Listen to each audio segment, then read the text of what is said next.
This is the X-Zone Broadcast Network, broadcasting worldwide on broadcast affiliates and satellite program providers, including CNN Broadcast Network, Sirius Satellite Network, Star Media, Good News Radio Network, Angel Broadcast Network, Wiki Broadcast Network, and WPBN TV. For more information on the X-Zone Broadcast Network, visit us at www.xzbn.net.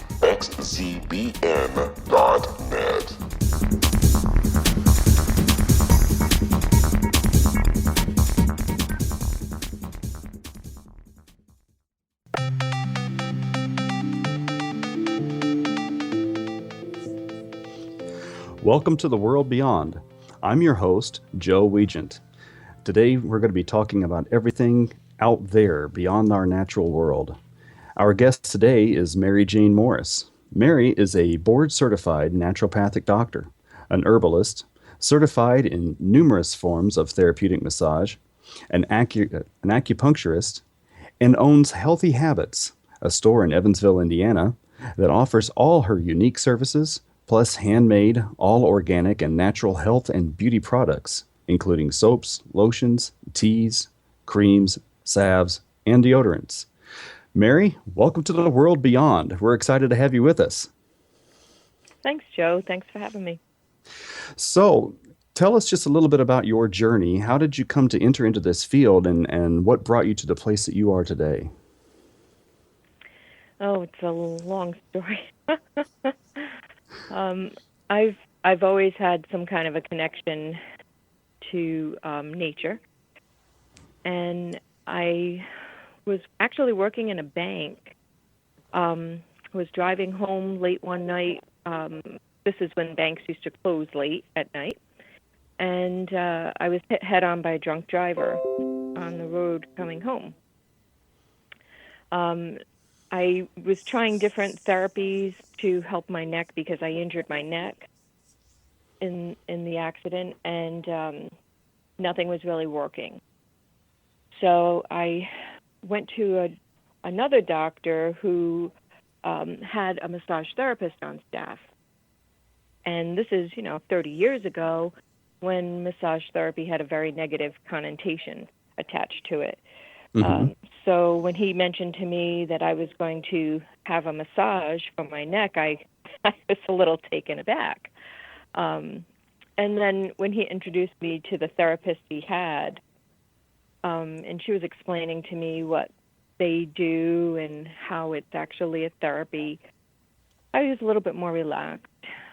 And then she worked on my neck, and it was actually the first time I experienced relief in my neck since the accident. Now, I was going through some changes at the time and looking for a change in my life. And I thought, well, this is kind of an interesting field. So that's kind of how I got my foot in the doorway of alternative stuff, which, actually to me is interesting that we call it alternative medicine when it's really the original medicine that we actually have. But we've westernized everything. And so from there, I moved on to acupuncture. And there's a story with that too, but I that's long-winded. And then I went to medical school to become a regular doctor, but found I didn't quite like that way of work. So I changed to naturopathy. So that's how I made this course. Isn't it funny that the original things that have been around for thousands and thousands of years are now considered alternative because the last 50 years we have an advanced medical procedure. Mm-hmm. Isn't that interesting? Yeah. We'll get into some of that later when we start talking about traditional Chinese medicine and acupuncture and all those kinds of things. That these things have been around for thousands of years and have been proven to work, but because Western medicine doesn't accept them, they don't have the public awareness that they should have. Right, I agree.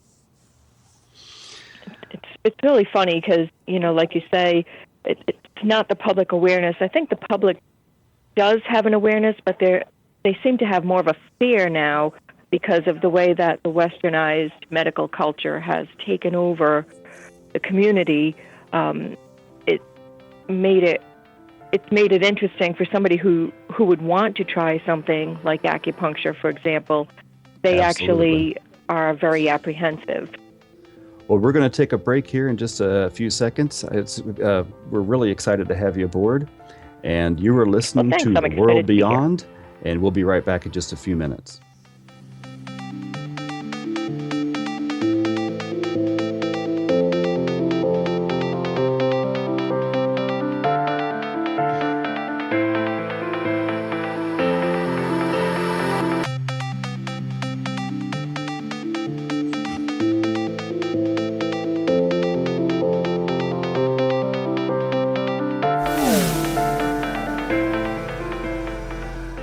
This is Kevin Randall. For nearly 30 years, I have been investigating the case of the Roswell UFO. I have interviewed hundreds of people and stood on the crash site. Now in Roswell in the 21st century, I have reviewed dozens of hours of audio and videotaped interviews, examined hundreds of files that relate to the crash, and have returned to Roswell in an attempt to put all that information into the proper perspective.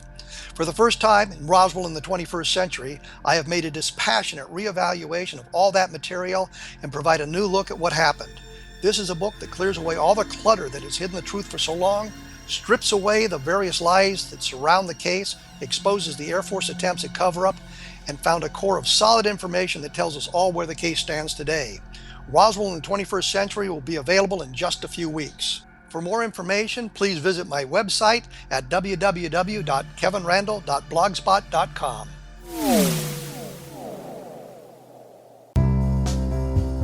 Gibbs A. Williams, Ph.D., is a practicing psychoanalyst, supervisor, researcher, and author in New York City. Much of his life has been dedicated to understanding nature and the uses of meaningful coincidences or synchronicities. His radical and original non-Jungian, non-mystical, non-magical theory of synchronicities illuminates much of the fog surrounding this challenging and perplexing topic. His ideas and manners are fresh, presented in a style that is both entertaining and highly informative. He is also an expert on crisis intervention specially focused on violence reduction for the police and citizens, mastering anxiety, frustration, and stress without the use of medication, and effectively preventing and treating heroin addiction. Dr. Williams can be contacted at his email address at gwwilliamsny11@aol.com or visit his website at www.drgibbswilliams.com.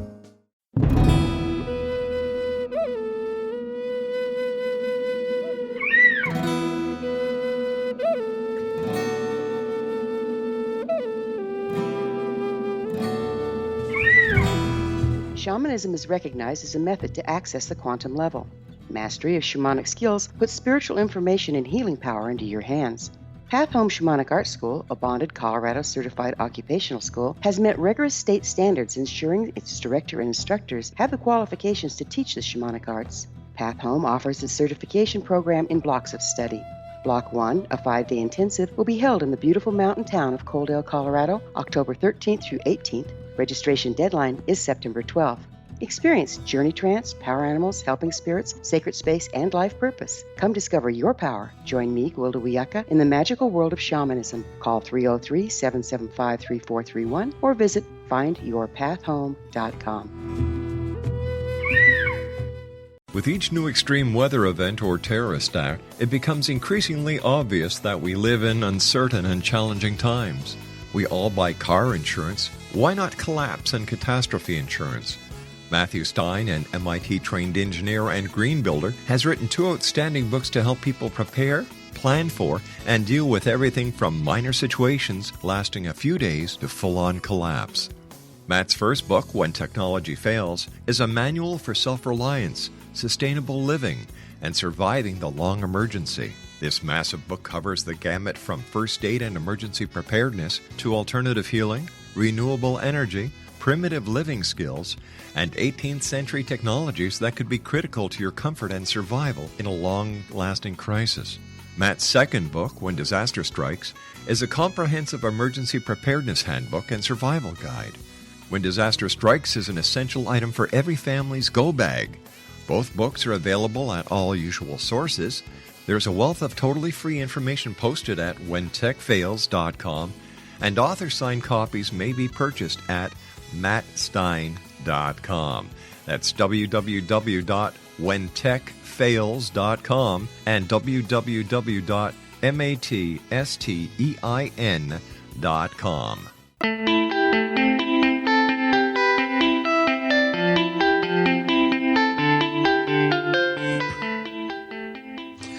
Welcome back. You're listening to The World Beyond. I'm your host, Joe Weigant, and we're talking to Mary Morris today. Mary is a naturopathic doctor, an acupuncturist, and an herbalist. And we're discussing all things that are outside the realm of the modern medical procedure today. Hello, Mary. How are you doing again? Doing great, Joe. Thanks for having me. Absolutely. We're really excited to have you with us today. So, what is a naturopathic doctor, and how is that different from let's say, a standard family physician? Okay. Well, there are actually two types of naturopathic doctors. One is actually a medical doctor, an MD, who goes through a program where they learn about herbs and acupuncture and some natural remedies. The other is considered a traditional naturopathic doctor, and that's what I am. We don't go through the medical school part of training. We still have to start with some of the medical school training, but we switch off completely and then go just the natural route.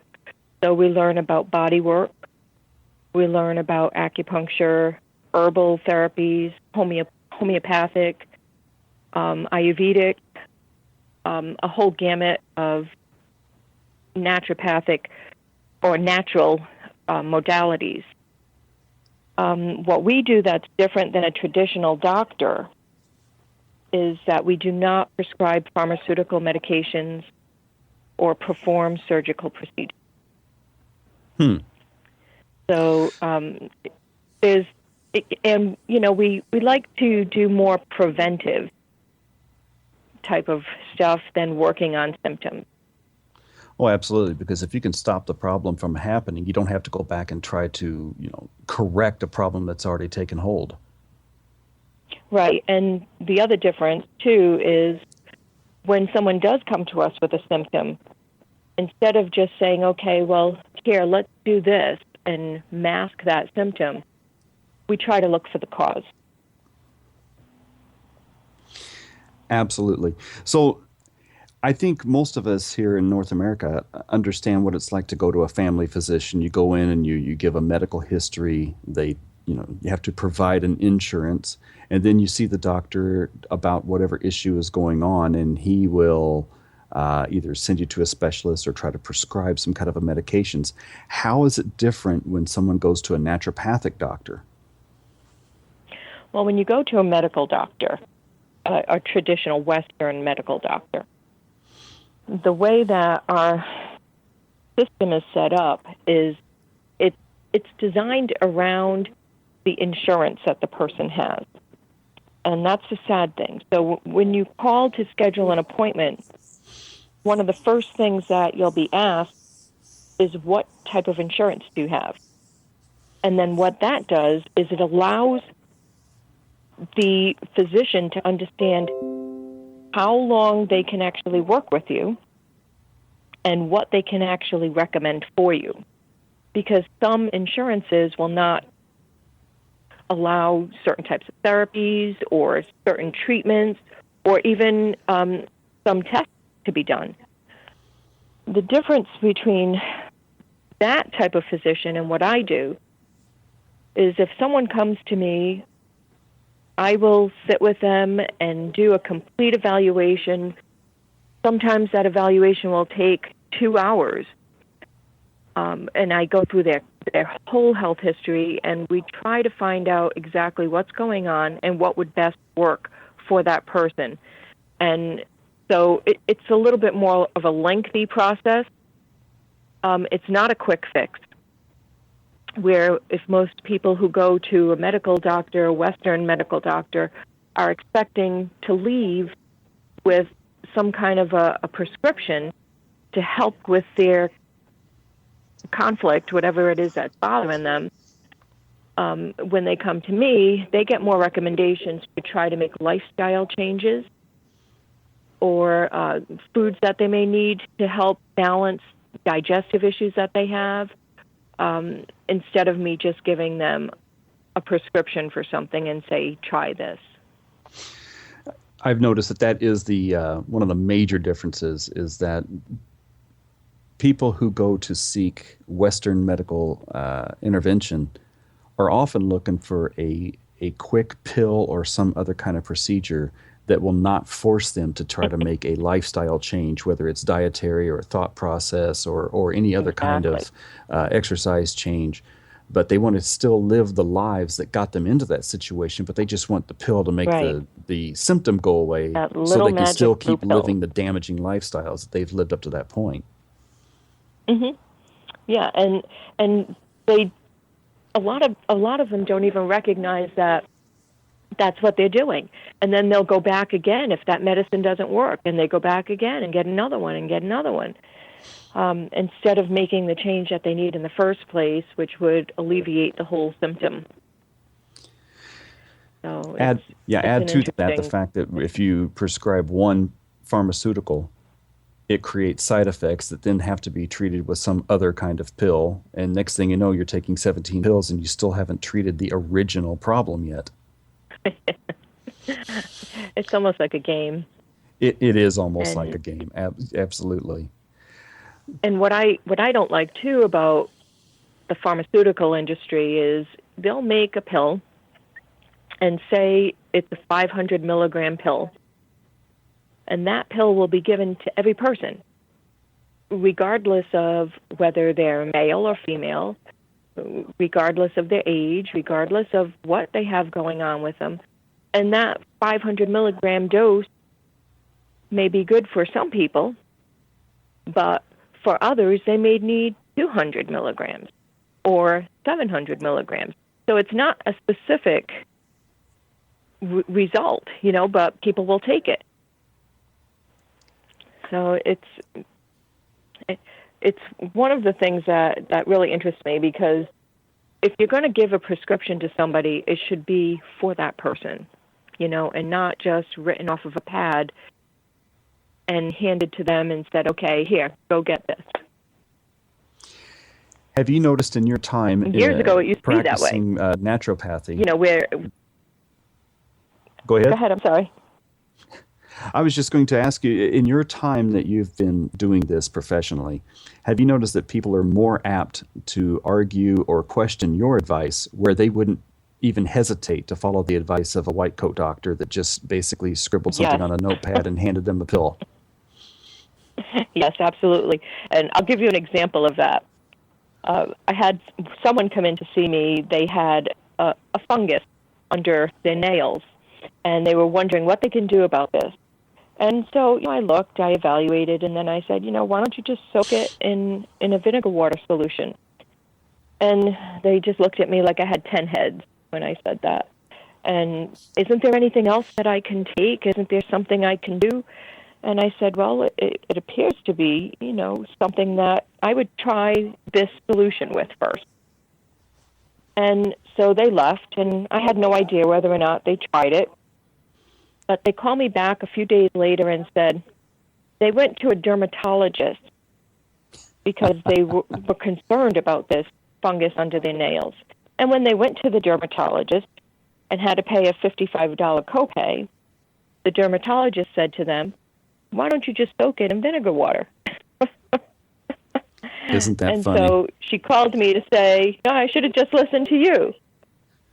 But they don't. They want that secondary recommendation or that secondary thing that's going to make them think, this makes sense.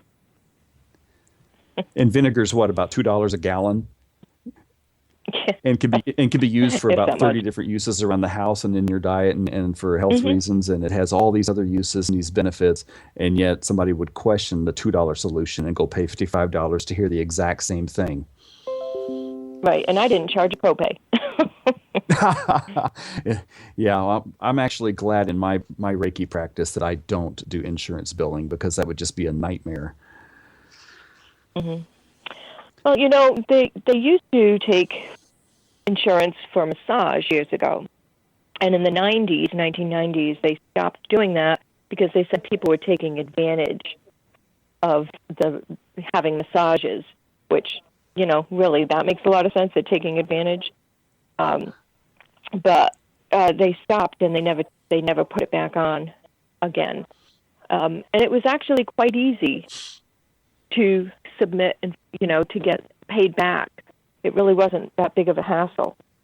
I kind of wish they did still include it in the side.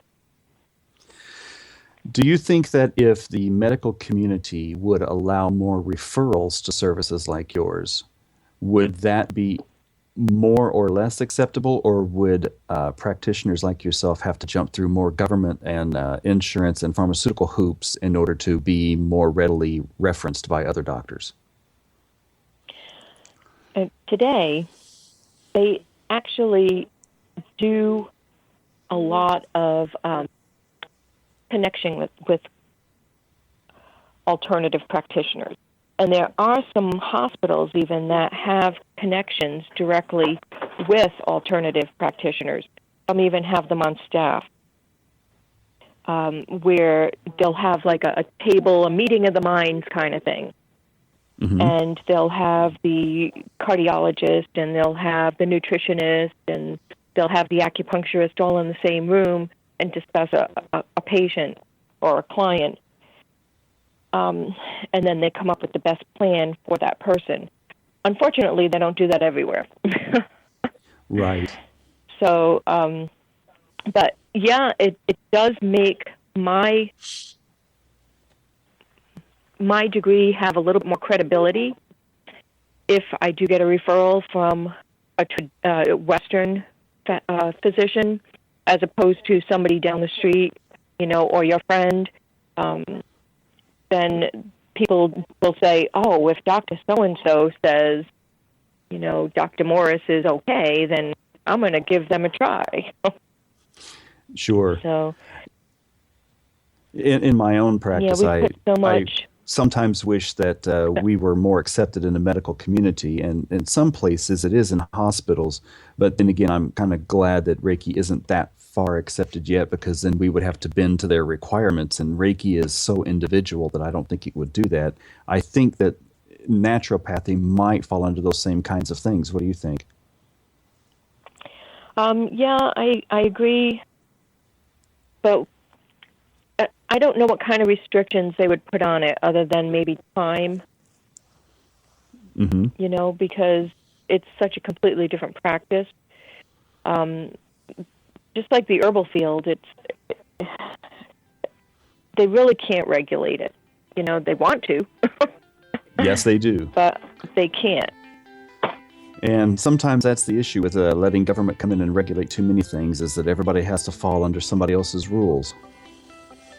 Right. Well, we're just about finished with this segment, Mary, and we'll come back in just a few minutes and discuss a little bit further about your practice and your business and how you get things done here.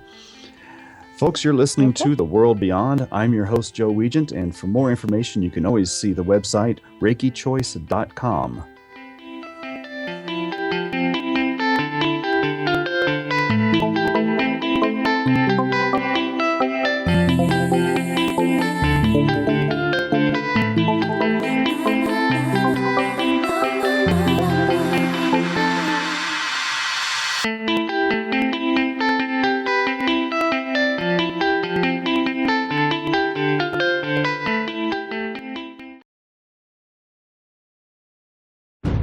It was a terrifying experience. I thought we was going to go to jail for murder. That day, we were a little behind, so we worked until it was starting to get dark. We loaded up the equipment and hadn't driven very far when we caught glimmers of this glow coming through the trees.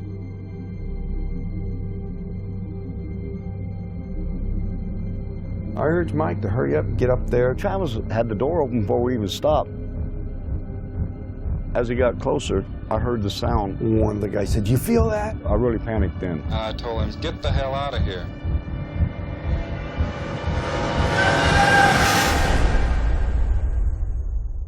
It didn't come directly to me, it came to a deputy sheriff. Three of us volunteered right away to tell him what had happened. Sheriff Gillespie definitely didn't believe it. He says that we better be certain because we can get in a lot of trouble. When we went to search the next day, they split us up, and the whole time the deputies asked me, if you just tell us where the body is, we can all go home and get this over with. We're talking about 100 people. Combing through the wooded area, nothing turns up. All week long, I've been hearing they're going to set it up to make you guys look guilty. We're a rough-looking bunch then. Some of us have been in trouble with the law before. And y'all ain't never going to come out of that jailhouse. We couldn't get out. I tried to sneak out the back door the day of the polygraph test. I was scared to death. On top of that, you have media. I literally would be on 2 telephones at the same time. We've even got some coops in here now that's coming in and out to see the freak show, as they call it. Everyone descends. I just wasn't going to stand there and listen to it anymore. Granny says, "This is Travis. I'm back. I need help." When I did hear that he had been returned, it was almost as unbelievable as the original thing. I just looked at my mom and says, "I told you we didn't kill him." Travis Walton reappeared after several days with a bizarre story about a ride in an unidentified flying object.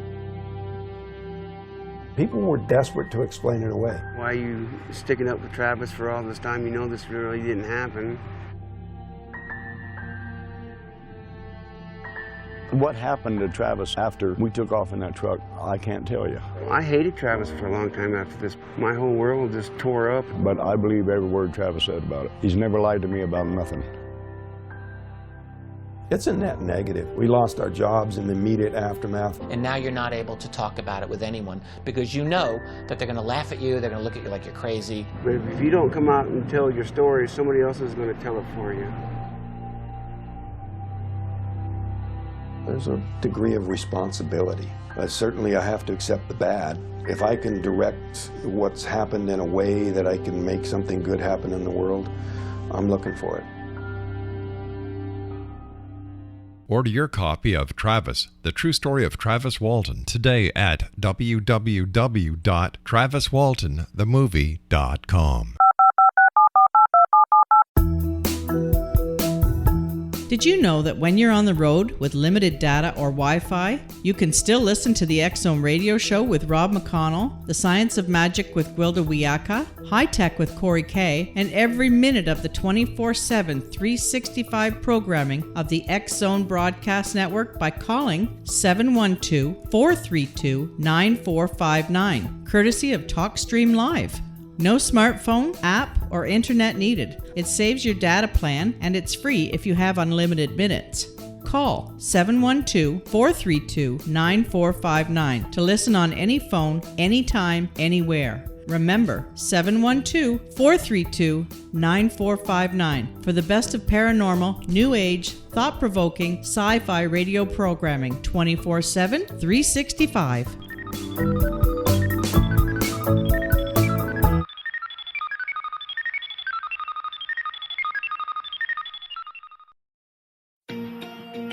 Wouldn't you love to know the secret to everything? Well then, meet Dr. Kimberly McGeorge and her cutting-edge breakthrough knowledge that combines science with possibility. Dr. Kimberly brings real-life answers and healing to those open to alternative solutions.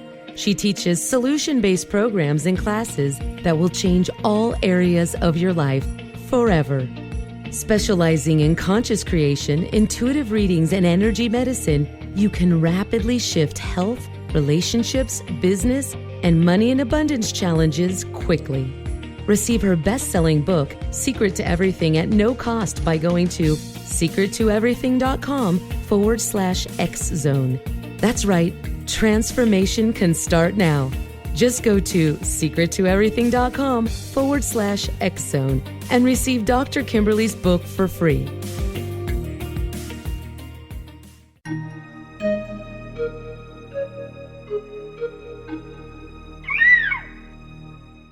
While science pursues fact, magic accesses the quantum level, bridging random facts to form truth. As long as science and magic remain separate and polarized, the truth cannot be known. I'm Gwilda Wiyaka. Join me on the Science of Magic radio program, dedicated to unification and evolution of consciousness. During each episode, I'll be speaking with experienced and respected scientists and mystics. From astrologers to astronomers, from medical doctors to shaman, the scientific method to dowsing and intuition, we'll weave together information from seemingly divergent practices to promote unity and enlightenment. Join me, Gwilda Wiyaka, and the Science of Magic right here on the Mutual Broadcast Network. For more information, visit www.thescienceofmagic.net.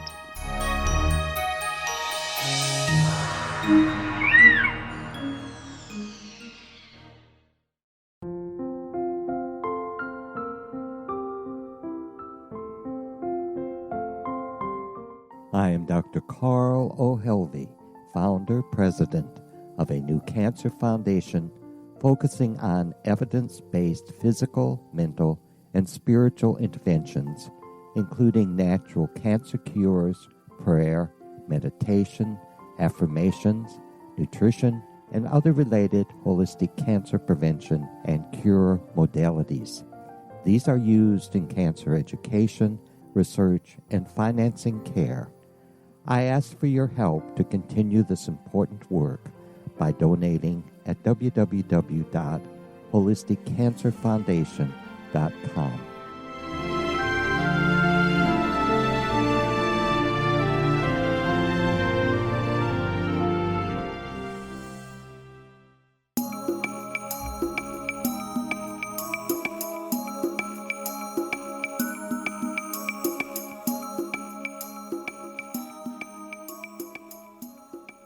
Welcome back. You're listening to The World Beyond.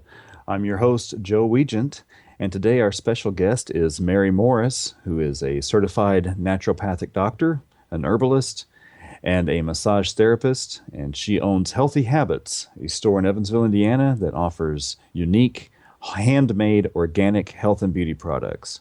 Welcome back, Mary. Thanks, Joe. I want to get into acupuncture here for just a moment. I've had this done a couple of times, and it was extremely effective for me. Can you give us just a example of how it works? I know about the meridians, and I know about a little bit about traditional Chinese medicine, but how does the act of placing needles on the pressure points actually restore health? Well, it's interesting. It's not exactly known how it works, but what's even more interesting is you don't have to just put needles on the point. With acupuncture, it could be done with a number of modalities. You can do ice, you can do heat on the spot, you can do electric current, or the needles, which is the traditional way that most people are familiar with. But what happens with acupuncture is the whole premise is that the body is electrically charged. We actually give off 1.5 volts of electricity. So if you hold a light bulb in your hand and you stand next to an open electrical circuit, the light bulb should light up. It might be dull, but it'll have a light. So keeping that in mind, if you know anything about electricity and how it works, electricity travels in a current, and there's a circuit that carries that current. And it's either a direct or an alternating current.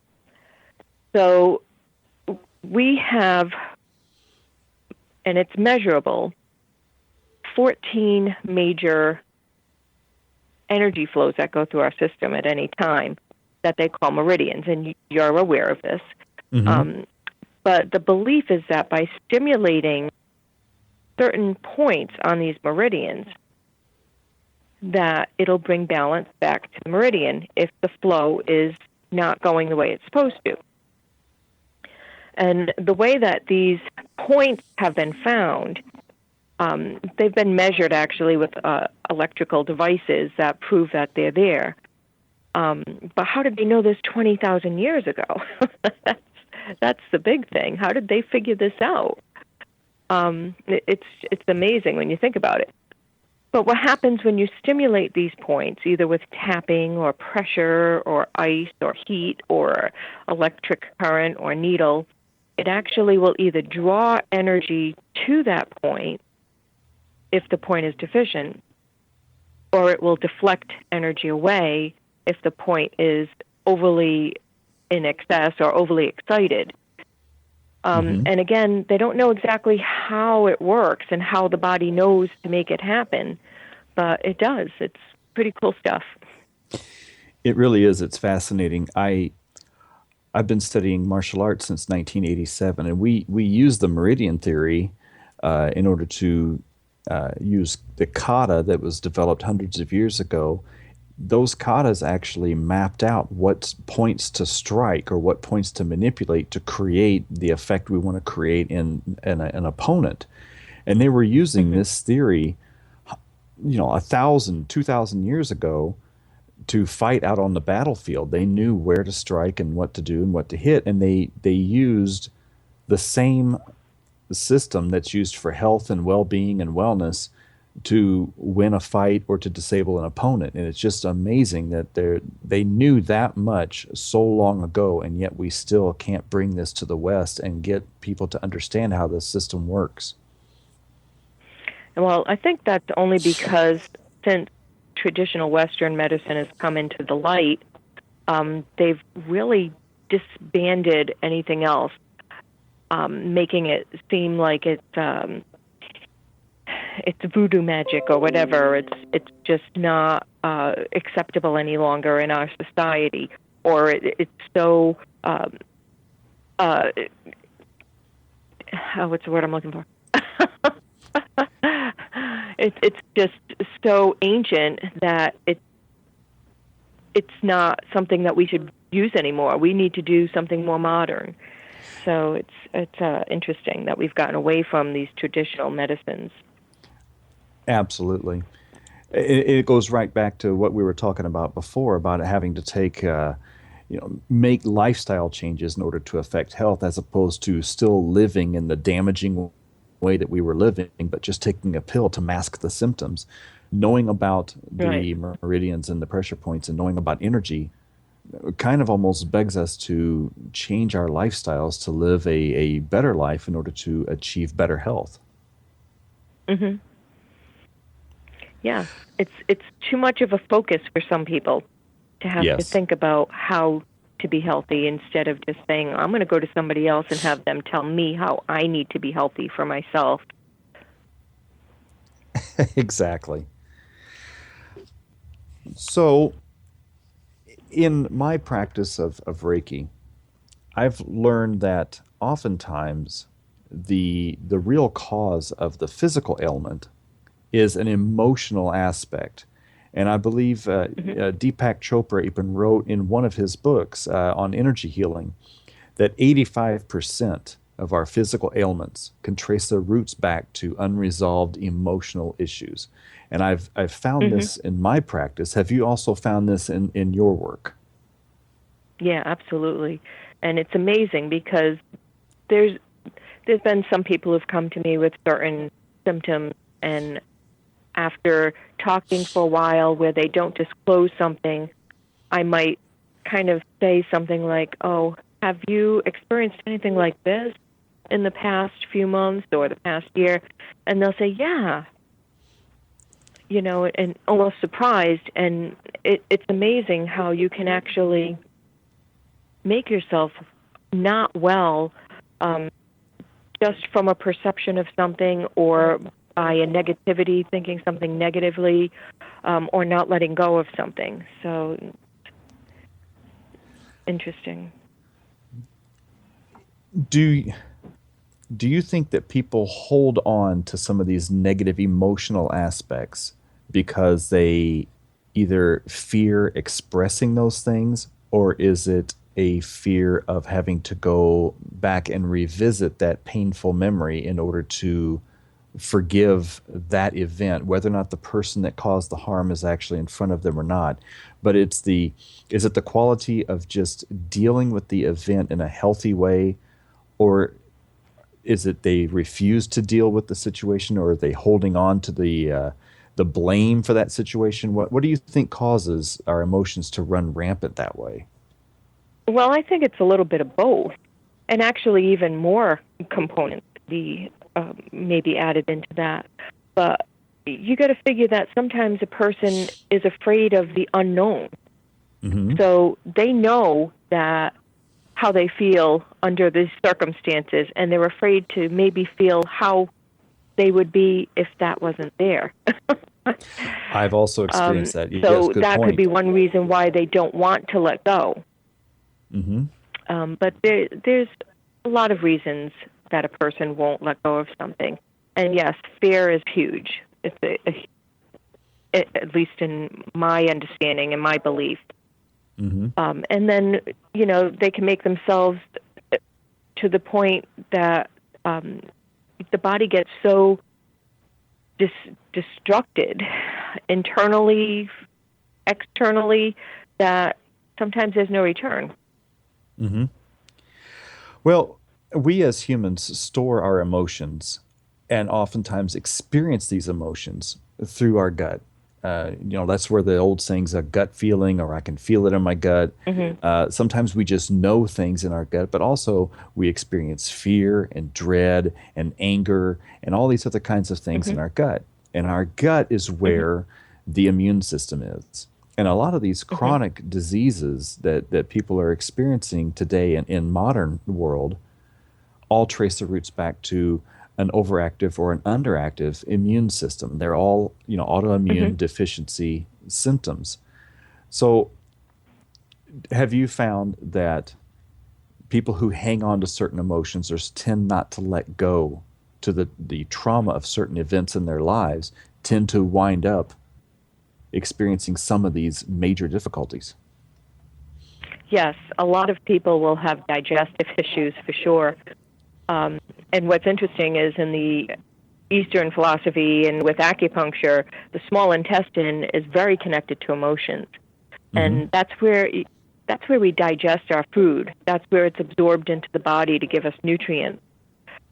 And when I work acupuncture with people, a lot of times if I have concerns that they have emotional issues going on, there's one specific point that I'll work almost every time, and it's small intestine number 3. And then if they are experiencing a lot of emotional stuff going on, I'll find that point is very sensitive on them every single time. And it's interesting, and that is, again, it's a small intestine point. So it's digestive, it's absorption, it's nutrition. It's where we get our food absorbed and sent through the system, and our vitamins and minerals. It's where we absorb everything, and that's also where we hold all of our emotions. So it's really interesting. So on one level, the small intestine processes food, but on another level entirely, it processes events and emotions. Right, or it holds on to. Yeah. And it's one of the first places that I look to when I'm treating someone who I feel, like I said, is emotionally distracted. Then I'll definitely do those acupuncture points. Are there things that you can tell people that would alert them to the idea that their conditions aren't entirely physical, but may have a deeper emotional construct? Yes, and it's hard to do that sometimes with people because, again, perception is really a huge role in how a person works, what's going on with them. And if you start telling them, well, this isn't physical, sometimes they start thinking, oh my God, I have I'm crazy. There's something going on with my mind. And you have to address it with them in a way where they don't feel that. You have to let them know that this is completely normal and that, everybody reacts in this way. And so you just need to internalize a little bit and figure out what's going on, or not internalize. I'm sorry, that's not the correct word. More introspect is the better word to use, to figure out what is actually going on and then work with that. And I think once a person comes to a realization, they are able to resolve it a lot faster and heal themselves a lot easier. Precisely. Well, we're going to get back to that in just a few minutes. You're listening to The World Beyond. I'm your host, Joe Weigant. We are talking with Mary Morris today, and we're learning all about energy and emotions and illness, and we'll be right back in just a moment. Please visit ReikiChoice.com. Wouldn't you love to know the secret to everything?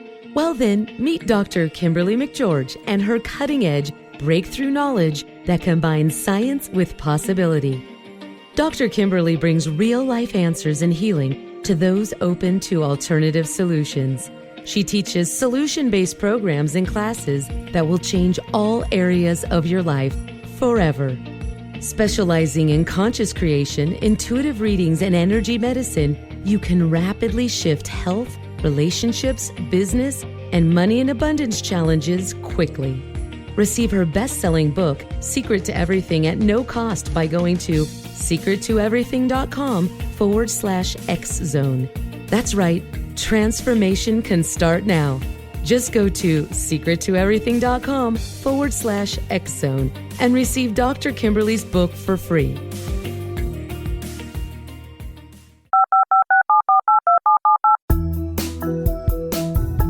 Did you know that when you're on the road with limited data or Wi-Fi, you can still listen to the X-Zone radio show with Rob McConnell, The Science of Magic with Gwilda Wiyaka, High Tech with Corey Kay, and every minute of the 24/7, 365 programming of the X-Zone Broadcast Network by calling 712-432-9459, courtesy of TalkStream Live.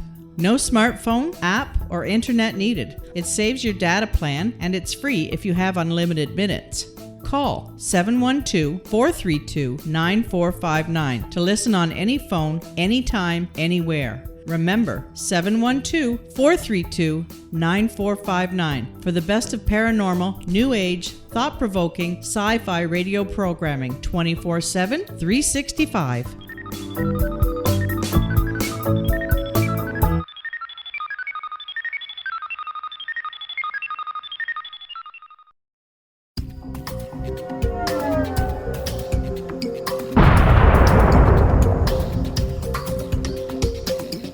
Coming soon to the X-Zone Broadcast Network is A Different Perspective with me, Kevin Randall, as your host. We'll be taking a close look at what is happening in the world of UFOs today with side trips into the paranormal. Guests will range from those who are household names to those who have a different perspective on a variety of topics. No topic will be taboo, but there will be tough questions asked as we all search for the truth about UFOs, the paranormal, and those things that excite us. Sometimes we'll agree with a guest and sometimes we won't, but we'll try to keep the program topical. For those of you who would like to read, be sure to visit www.kevinrandall.blogspot.com and remember to listen to the other fine programs on the X-Zone Broadcast Network at www.xzbn.net.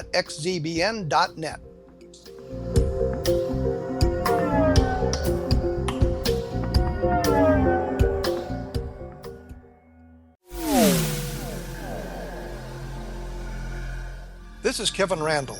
For nearly 30 years, I have been investigating the case of the Roswell UFO. I have interviewed hundreds of people and stood on the crash site. Now in Roswell in the 21st century, I have reviewed dozens of hours of audio and videotaped interviews, examined hundreds of files that relate to the crash, and have returned to Roswell in an attempt to put all that information into the proper perspective. For the first time in Roswell in the 21st century, I have made a dispassionate reevaluation of all that material and provide a new look at what happened. This is a book that clears away all the clutter that has hidden the truth for so long, strips away the various lies that surround the case, exposes the Air Force attempts at cover-up, and found a core of solid information that tells us all where the case stands today. Roswell in the 21st Century will be available in just a few weeks. For more information, please visit my website at www.kevinrandall.blogspot.com. What Happened in Benghazi is revealed by Nicholas Genix, author of Obama, Islam, and Benghazi. He informs the American people that President Obama deceived them by advocating a strong foreign policy prior to the 2012 presidential election, and Hillary Clinton supported this deception. As the title infers, there is a connection between Obama, Islam, and Benghazi.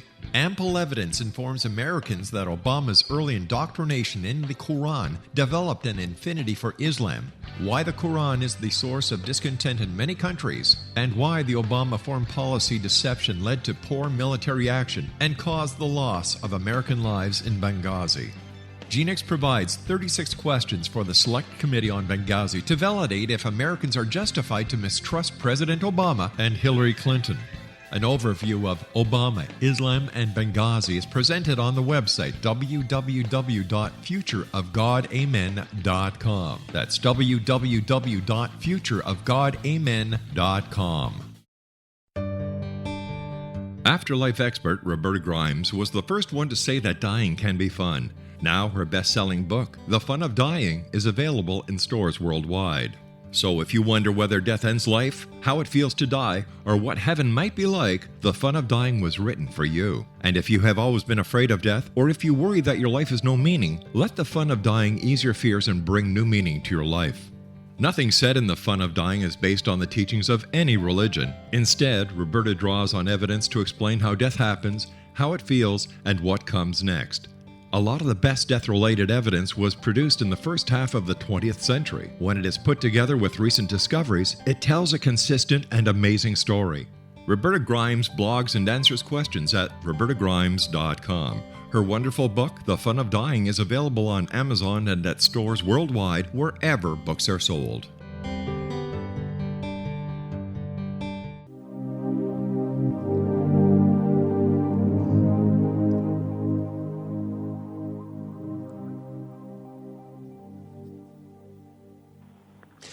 Welcome back. You're listening to The World Beyond. I'm your host, Joe Weigant. Today we're talking to Mary Jane Morris, and we're talking about emotions and health. Mary, whenever you're working with somebody in a therapeutic massage session, how can you determine some of these things that we've been talking about, how emotions are carried in the body, how they're stored in the body, and how they can affect health and well-being? Can you pick up on this when you're actually doing massage, and how can you alleviate some of those things through that practice? Yeah, you can pick up on that stuff. It's pretty interesting. And once you tune yourself into things, it's easier to do. I found, too, working with people, there are specific areas of the body that are connected to specific emotional things that are going on with them. Mm-hmm. And so if they complain of something going on with their neck or their shoulders, you kind of get an idea of emotional connections that could be going on. And you'll find, too, that the person will be holding it really, really tight. And if you distract them by talking about something else, all of a sudden they'll release it. So it's really kind of fun sometimes. That's fascinating. Walk me through how that happens. So, like, say you're working with somebody, you notice that their shoulder and neck is extremely, bound up and, hard as a brick. Mm-hmm. How do you get them to release that? What kind of distractions would you use? It depends on the person. And I mean, if you're doing massage, some people like to be really quiet during the massage and just relax and allow themselves to absorb in, what you're doing, working on the specific area. Mm-hmm. So they will, if they're in tune enough with their own body, they'll allow it to relax themselves. But then there's others that just hold it really, really tight, and you have to do something like physically jostle the muscle really gently, almost like you're rocking their body, and you can just watch the muscle relax as you're doing that. So, there's different techniques and different things that you would do, and a lot of it is dependent on the person and what's really going on with them, and whether or not they're open enough to releasing.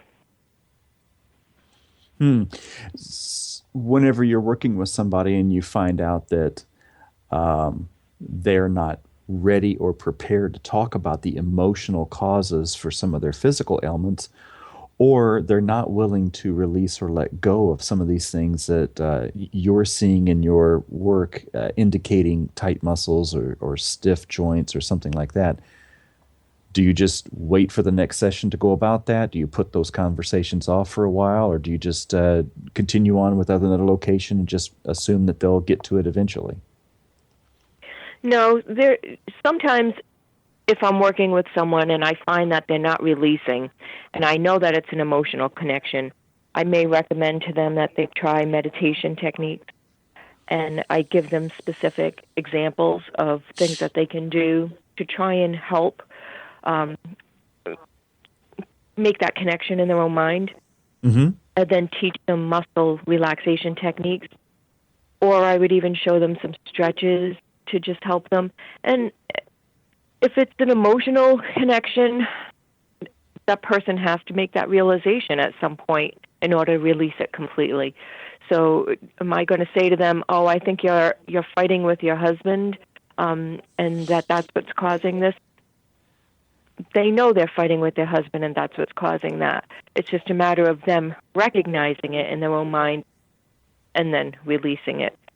So you can't necessarily just say to the person, you need to work on this emotional part in order to release that. Absolutely. And then some people are open to that.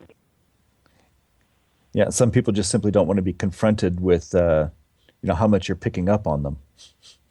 Right.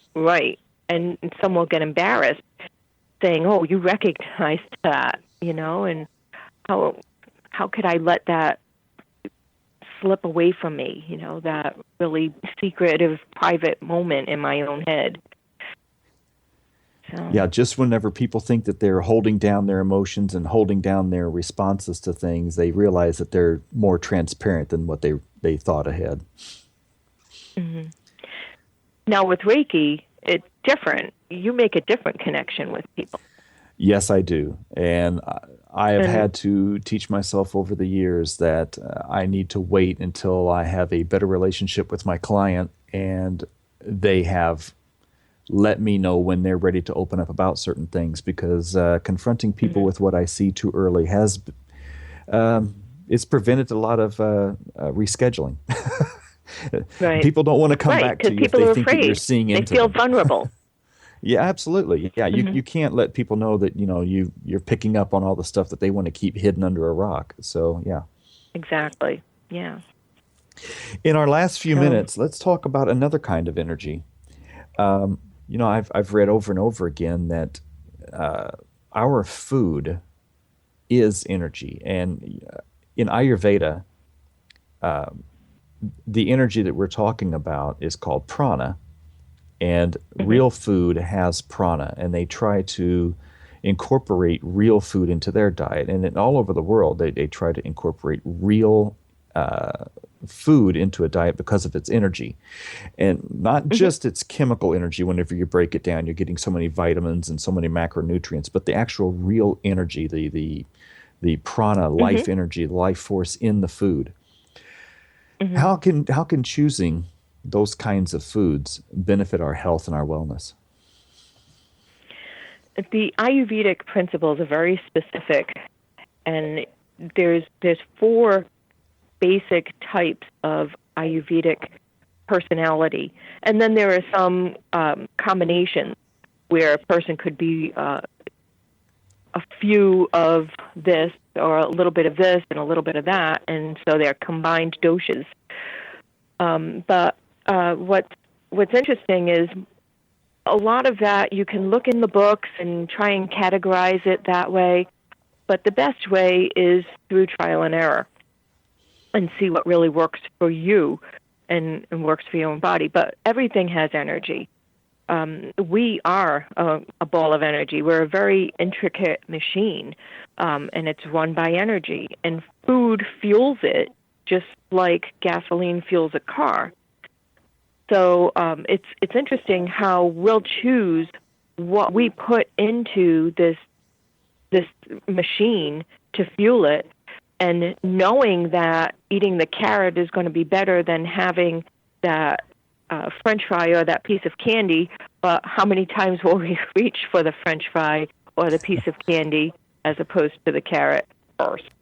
And then we may have ill health experiences because of it, and we don't make the connection. But there is a vibration to everything, just like like you were saying with food having energy, there's a specific vibration to it. And some things are really good for us and some are not. And we have to make ourselves more aware of what they are. We have to figure out how to make ourselves more aware to know what is good for us and what is not. One really cool thing about energy, and I always like to use Helen Keller as an example of this, because she was blind, she was deaf, she had a very difficult time communicating until Annie Sullivan took her under her wing and taught her how to be aware without having to see or hear. Mm-hmm. And Helen Keller was found to be able to navigate through a space after she learned to become aware. She could navigate through a room that she had never been in before, that had obstacles everywhere, and she could tell you exactly how big it was, what the shape was, what the color was, by the vibration that it gave. So it's one of the things that we somehow have lost the ability to recognize is the connection of energy with things, and how we have control of that too. We have control of what we're putting in our body, for example, and what we would get out of that by putting that into our body. But yet we still make negative choices. Yes, we do. And it's so easy because, we can go down to the grocery and look in the freezer section, and there's a complete meal in a box. And all I have to do is take that meal from the cold box and stick it in the hot box and nuke it for a little while. And hey, that meal says it's got carrots and it's got green beans and it's, it says it's got potatoes in it. Mm-hmm. But is it the same thing as really eating a real carrot and real green beans and real potatoes? Yeah, we've lost so much of that. And partly because we don't have to make our own food anymore. We don't have to grow it. We don't have to prepare it like they did, hundreds of years ago. We don't have to make our own flour. We, like you said, can go to the grocery store and purchase what we want in a bag. Yes. So we seem to have simplified things, but at the same time, we've made it much more difficult for ourselves. Absolutely. I read somewhere, and I try to stick with this, that if it wasn't food 100 years ago, it's not food today. And I think if we all took a little bit more stock in that, I think we'd be better off. Mm-hmm. I agree. Well, Mary, I appreciate you coming on the show today. It has been a pleasure and an honor to have you here. We've really enjoyed your visit, and I wish you well in the future. Thanks for having me, Joe. Well, that's it for our show today, folks. You are listening to The World Beyond. I am your host, Joe Weigant. You can always visit the website, reikichoice.com, and we'll see you again next time. Thank you for tuning in.